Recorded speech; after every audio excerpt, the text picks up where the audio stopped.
Hello, everybody. This is Jim Ransom again with another edition of Morning Jim. And it really is morning. I've got my Lululemon workout clothes on, and as soon as we're done with this, I'm going down to the gym here at Booster Place, or maybe since the sun is kind of beginning to shine and it looks like it might be a decent day, I'm going to go out and take a walk around the campus.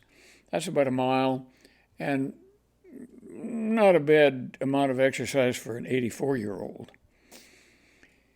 I'm going to read two poems today to start out our session with.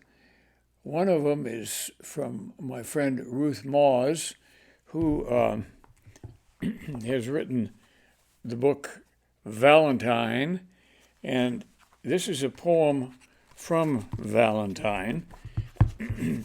It's called Whitey's Bar. Now, just a word of explanation.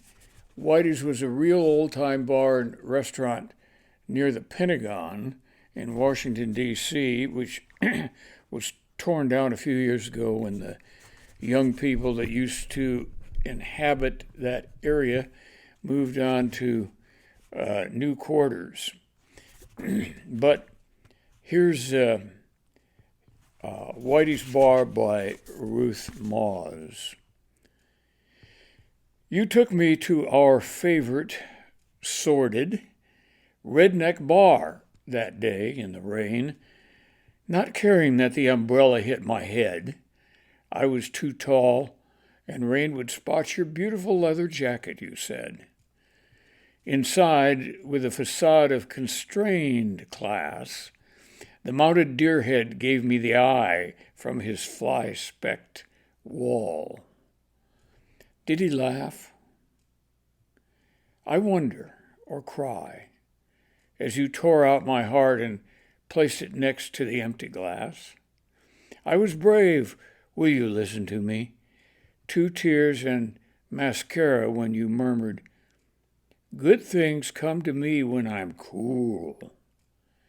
But the rain knew your sophistry and muttered in sympathy. These are the laws of Whitey's when one loves too much.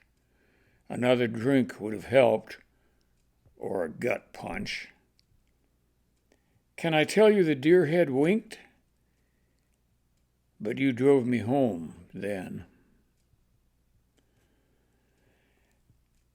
This is an interesting poem, I think.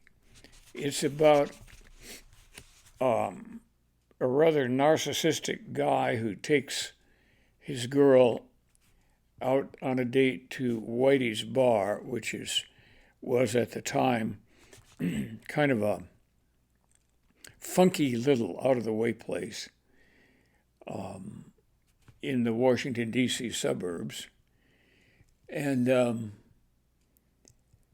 it's worth noting how cleverly rhymed this poem is. You probably didn't notice this, but let me read you a few lines. You took me to our favorite sordid redneck bar that day in the rain, not caring that the umbrella hit my head. I was too tall, and rain would spot your beautiful leather jacket, you said.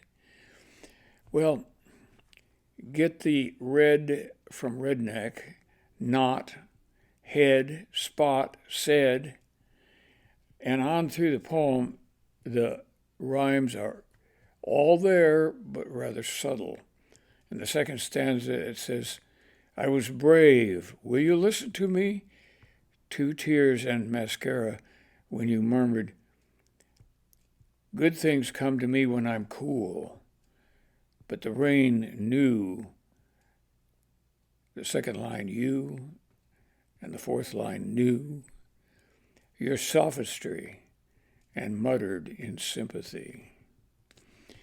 So this poem is excellently constructed, and I'm sympathetic with Ruth or whoever her character is. And you could tell right away that the guy was not a great date when he said that she had to keep the umbrella lower because the rain would spot his beautiful leather jacket. Okay. Instead of the rhyme hitting you in the face like Ransom Longfellow, they are much more subtle. And I like that. Now, the next poem for today is going to be one of my own. It's called Ashes to Water. And I need to tell you that it's one of the characters who shows up in the first line is Woody Guthrie. Some of you may not know who Woody Guthrie was, but many of you will. He was a poet and singer from the days of the Great Depression who wandered about the country singing for his supper and seldom making any money. But later, when he was older, he came into his own singing songs of the Depression to my generation of college students. I went to a sold-out concert of his at the University of Iowa. I don't want to tell you how long ago that was, but it was quite a while ago. Sort of late 50s, maybe. He always performed alone, just like he rode the rails during the Depression. The romantic in me pushed me to write this poem in honor of Woody and to suggest that perhaps my final resting place might well be like his. And here's the poem. I heard that Woody Guthrie's wife strewed his ashes in the ocean at Coney Island, where the wind blew some of them ashore, drifting with the busy sand. I'm a man of the lakes and streams myself, an inland, inward sort, and the salty ocean in my veins is enough sea for me.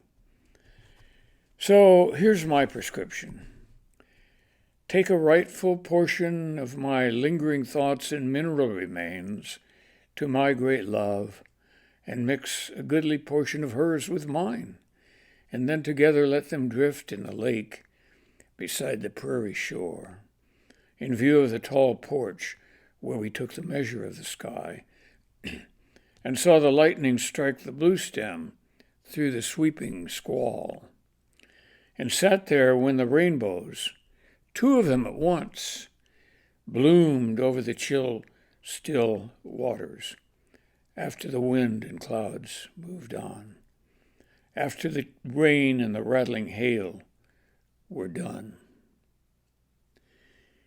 Ashes to Water. That poem always moves me because it's a real story of a time when my wife and I sat on the porch of our summer cabin and watched this very storm and watched the double rainbow come over the water after the storm blew past. It was quite an experience. So sometimes poems come from your own experiences, and I can't speak to the one by Ruth Moss. Maybe that, and probably it was, an experience in her own life.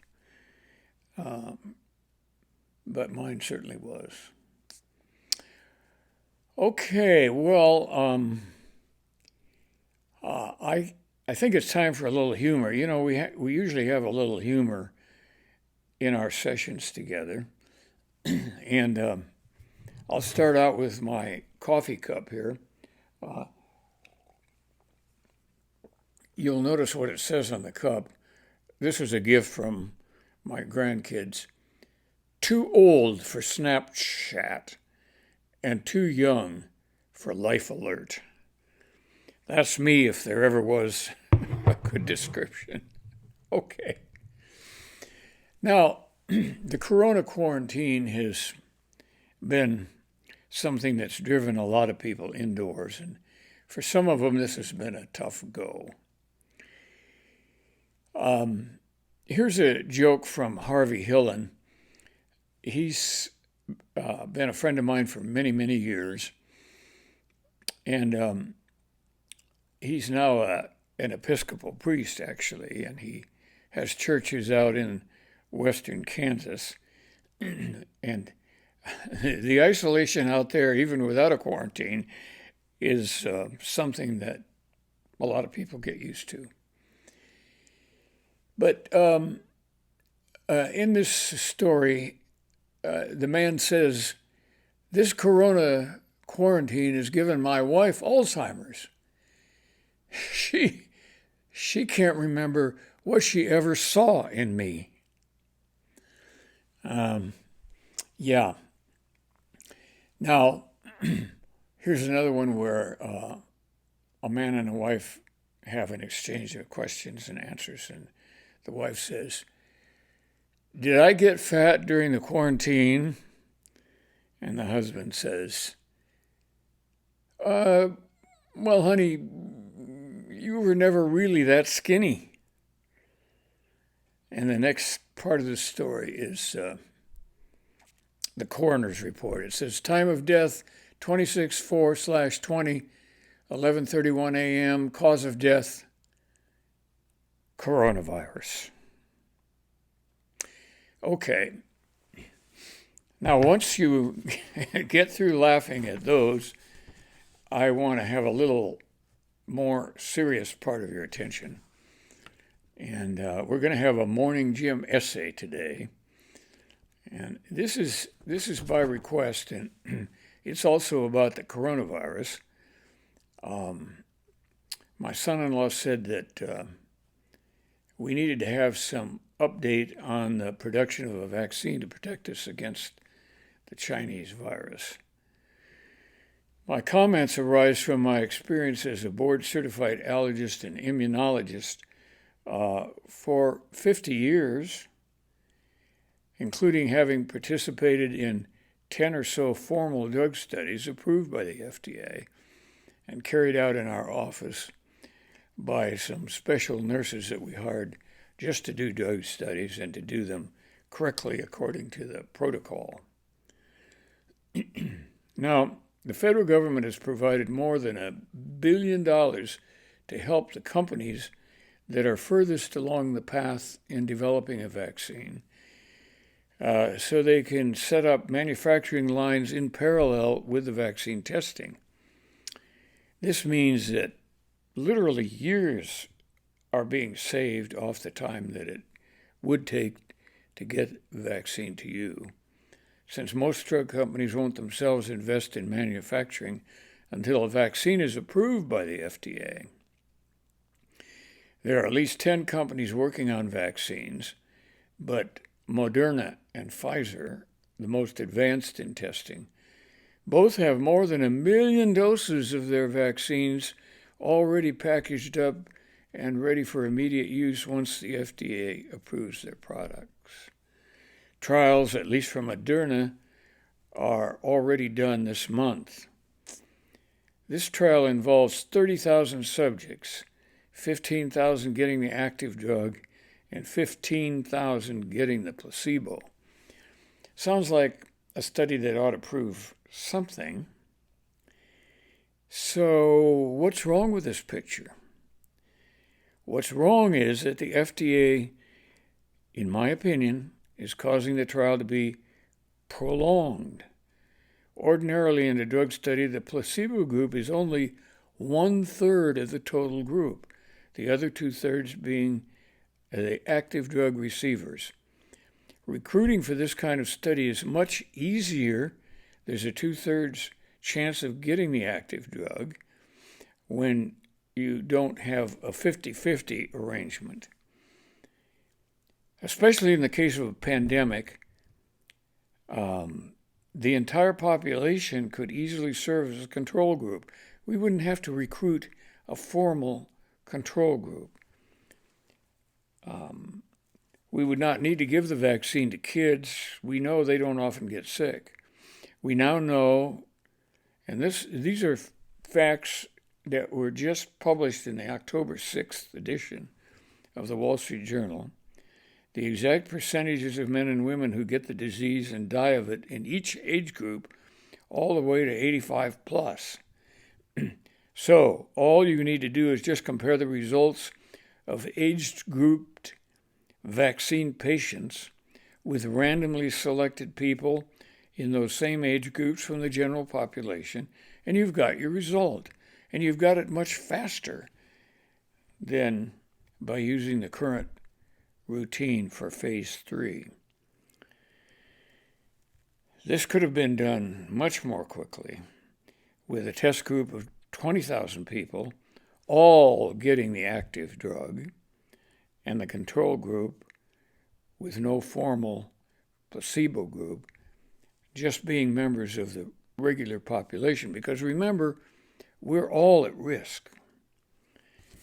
So, it's fair to ask, why is our drug testing bureaucracy dragging its feet? I hate to say this, but the entire mess has been politicized. Drug approval bureaucrats are like the other Washington bureaucrats, what have been called swamp creatures. Have you heard that term? Living in the Washington swamp? They vote 90% Democrat. That's well known. And they would like to see Biden elected so that he would get credit for solving the pandemic. This is sad, of course, but it is the way Washington works in today's world.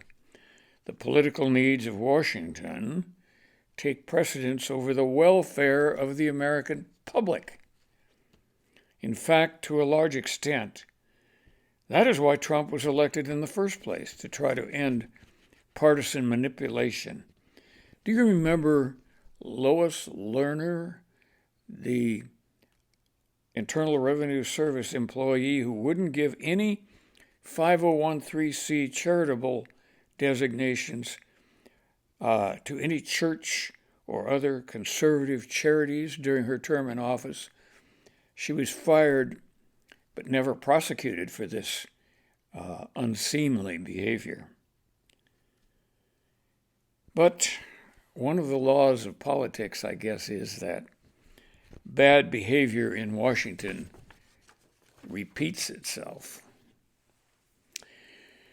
Okay, we've had a little bit of everything today.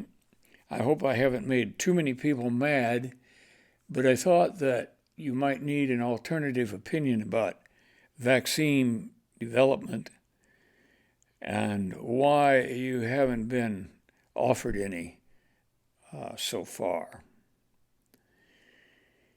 I'm going to let you go now, and I will maybe try to get a smile on your face with one more story from my friend Harvey Hillen. And this also is about the COVID, Chinese virus, or whatever you want to call it, crackdown. It says, this is how to find out if you have the virus. Number 1, pour a glass of wine. Number 2, if you can smell it, you don't have COVID-19. Number 3, if you can taste it, you don't have COVID-19. But you have to repeat this 15 times just to be sure. Okay, bye now, everybody. I'll see you next week with another edition of Morning Jim.